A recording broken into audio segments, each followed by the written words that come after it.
Ajaratu Kiara Ndiaye géwél. Naga def, Sala Biga Ndiaye Gambeen ak Biram Penda Ndiaye Gambeen. Hey, regarde que toi tu feras partie de ma délégation pour l'anniversaire de Ngoné Ndiaye. Pour information, Kiara moom la Ngoné Ndiaye tuddee anniversaire am bi ci Grand Théâtre nuit du bazin man nag maay jiite délégation am quoi. Il faut préparer les enveloppes pour moi aussi. Il faut war a préparer enveloppe enveloppe bu Ngoné Ndiaye jël ak enveloppe bu Baye Cheikh. Mbooloo mi ki ñëw nag tey kooku Kiara la ñu koy woowee. Alaaji Mario Bocelli mooy maamam. Mais tu l'as dit, tu sais une chose, quand on fait des analyses à niveau anthropologique, sociologique, souvent les regards de qui n'appartiennent pas à cette société, la société qu'on étudie, souvent donnent des choses en plus. Parce qu'on est tellement habitué à notre culture que parfois certains détails, ça nous échappe. Donc souvent c'est pour cela que les études qui sont faites par des étrangers, disons, sont parfois riches. Donc comme on a... Très approfondi, parce que da ngeen sob. Ah, on espère. On espère toujours. On essaye, même s'il y a toujours les regards subjectifs. Mais bon, comme on a commencé, tu l'as bien dit au début, on avait commencé avec la rubrique Parmi nous la semaine passée à s'intéresser à une thématique qui est assez délicate, mais qui est toujours vivante, la thématique des castes. Donc on avait vu la semaine passée un petit peu la différence entre les nobles et les castes, soi-disant les castés. Donc j'ai commencé par aller rencontrer les griots auxquels je suis liée affectivement. Et je voulais... Je te dis, je dois commencer à rechercher entre mes ancêtres, attention. Bon, il y a quelqu'un qui se moque de moi je vais vous dire cette petite anecdote, qui se moque de moi sur mon nom de famille, que c'est Barizon. Et ils ont fait ce jeu-là. Son Barry, le fils de Barry, le vendeur de bananes. Donc voilà. Bon, je voulais souligner deux... tu as vu Guinée peut-être, attention les bras. Non, je rigole. Et donc je voulais souligner deux mots qui sont liés au griot selon moi. Une, c'est la parole, bien sûr, et l'autre, c'est la popularité. Et comme nous a bien expliqué un grand philosophe sénégalais qui s'appelle Hassan Sylla, le mot populaire employé dans le contexte de la société occidentale est très différent au contexte africain. En Occident, on qualifie de populaire tout ce qui est lié au peuple ignorant, qui se contente des notions superficielles ou bien des opinions sans fondement. Donc, opposé à la science éclairée. C'est un peu la différence, l'opposition entre la rue et l'université, comme disait Hassan Sylla. Mais en Afrique, c'est au niveau de l'approbation populaire que les penseurs acquérirent ces lettres de noblesse. Donc, c'est à niveau populaire que les penseurs acquérirent sa philosophie, sa sagesse. Donc, souvent même en Afrique, on donne ces côtés un peu populaires d'une façon négative au griot, quand dans l'histoire et la philosophie africaine, c'est tout à fait le contraire. C'est au niveau populaire qu'on devient sage. Au niveau populaire.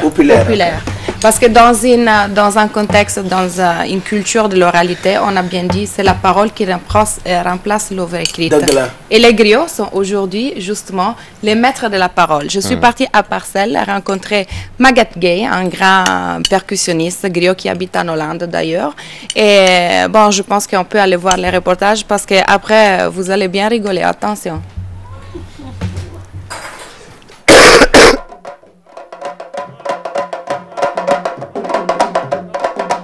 Le mot géwël dafay tekki nit ki taxaw ñu géwël ko nit bi day taxaw ci digg bi ñu wër ko géwël ko kooku mooy géwël buñ la géwëlee nag il faut nga am loo wax wala nga am loo def parce que ki ñuy géwël am lu ñu bëgg a dégg ci moom wala am na lu ñu bëgg a gis ci moom.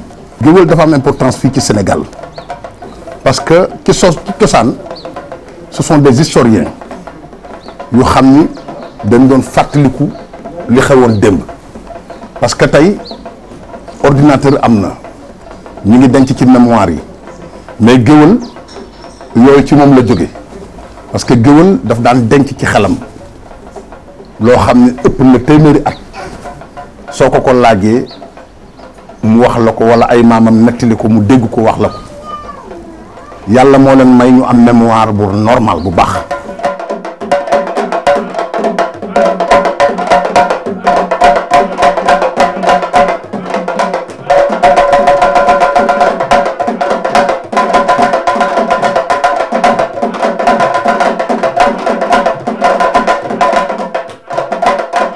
nit ñi dafa am loo xam ne ñu ngi ko ci wax dëgg yàlla dañoo jàppee géwël foo xam ne géwël nekku fa parce que tey géwël yaakaar naa ne maam yi am na lu ñu def ci géwël kon ñun ñi nga xam ne ñooy ay xale tey bu ñu ñëwee war nañoo mën a def loo xam ne ci ngéwël kenn waruñoo yeb te ngéwël dafa doon lu riche lu am maanaa loo xam ne yaakaar naa ne tey képp kuy géwël rek war nga mën a respecter sa bopp ba ñu jox la cër bi nga moom.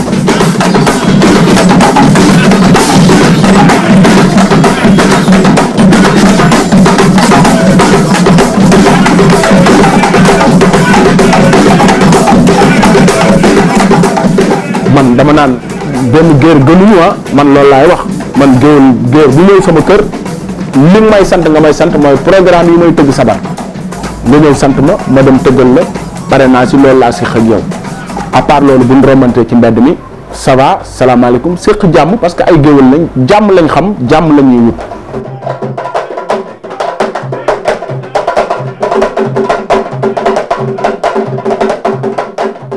fu ñu dégg wax bu ñaaw walla lu ñaaw dañuy fexe ba defar loolu géwël jikkoom mooy jikko puso mais pas jikko paaka day tàggale mais puso day ñaw boo masaan dem ci këru cosaan yu mag yi kër kilifa diine yi les chefs religieux koo fi dem kër maam El Hadj Malick kër Serigne Touba ainsi de suite bu fi limee dañuy juum foo dem di nga fa fekk géwël soo ñëwee même sëriñ bu mag bi dafay am géwëlam même boo bëggee dem ci sëriñ bi da ngay ñëw ci géwëlam sëriñ bi moo yore lépp géwël bi moo koy jox dépense moo koy jox yére moo yore këram lekk sax ñoo koy bokk pour wan la fonk gi nga xam ni kilifa diine yi baax yi fonkoon nañ ko géwël.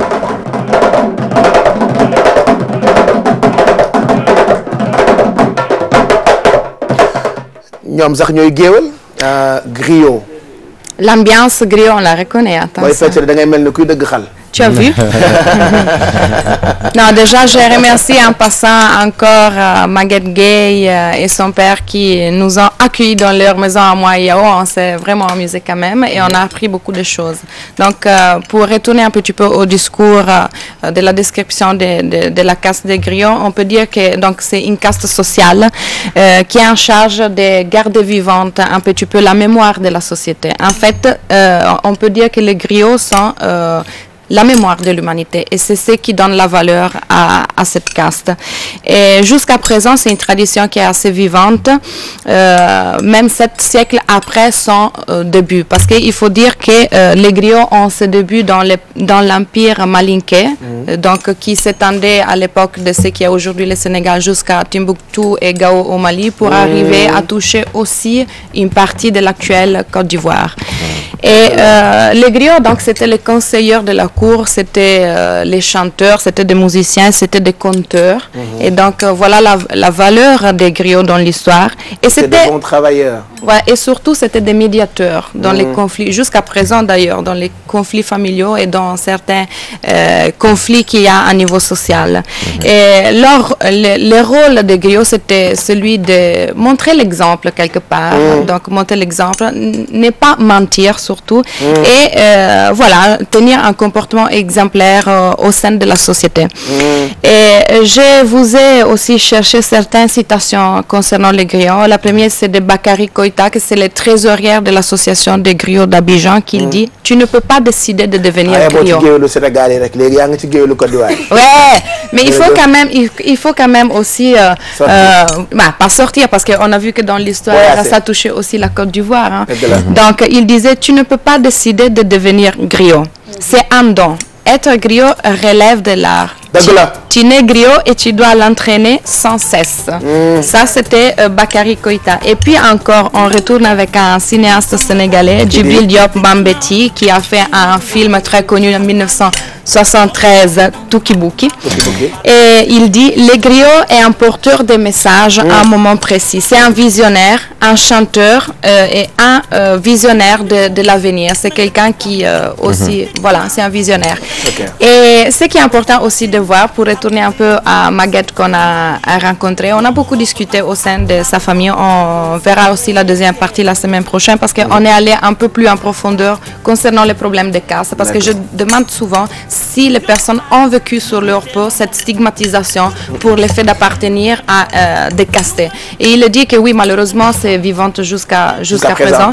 Et les gens ne se rendent pas compte peut-être de l'importance des griots, même au sein de la diaspora. Parce qu'on a beaucoup aussi de griots qui sont partis à l'étranger. On a vu d'ailleurs, je remercie aussi Sophie Sabar qu'on a vu danser dans la vidéo et qui travaille avec Maguette Gay, que c'est une grande danseuse de Sabar hollandaise. Donc les griots qui en fait, ils ont ce travail de créer des ponts entre les gens. Et c'est ce qui fait un peu la magie de cette caste. Et je me sens un peu d'appartenir à cette caste. Parce qu'avec l'écriture, c'est ce que j'essaye de faire entre plusieurs pays, entre le Sénégal et l'Italie. Je vais clôturer encore avec un proverbe mandingue, toujours sur les griots, qui dit « Puisse Dieu protéger les griots d'un mort sur les champs de bataille, car chaque combat a besoin d'un griot. Sans sa présence, les faits seraient oubliés pour toujours. » Et voilà. jërëjëf Alfi waaye tàccu leen Alfi nag ajaratu Alfi Ndiaye Alfi Ndiaye géwél Alfi Ndiaye Kiara Ndiaye géwél plutôt géwél nag day fàtte de. prépare géwél day naax. prépare les enveloppes. Kiara la ñu tuddee anniversaire Ngoné Ndiaye géwél. wax naa ko waxati ko bu yaboo nga dajale rek. ñaari pour la première fois je vais mettre mon comment on appelle ça Madossa le tagal. Il faut faire le tagal. Pourquoi pas. Merci Kiara. On te retrouve mardi prochain. Et puis cet après-midi aussi dans Satoubi avec sama xarit Mixidix Ex qui sera d'ailleurs demain matin avec nous ci Yeewu Leen bi. C'est vrai que dañ koy namm Exa mais tey ci ngoon di ngeen àndandoo ak moom ci seetu bi mu taxaw ak Kiara Ndiaye géwél jërëjëf.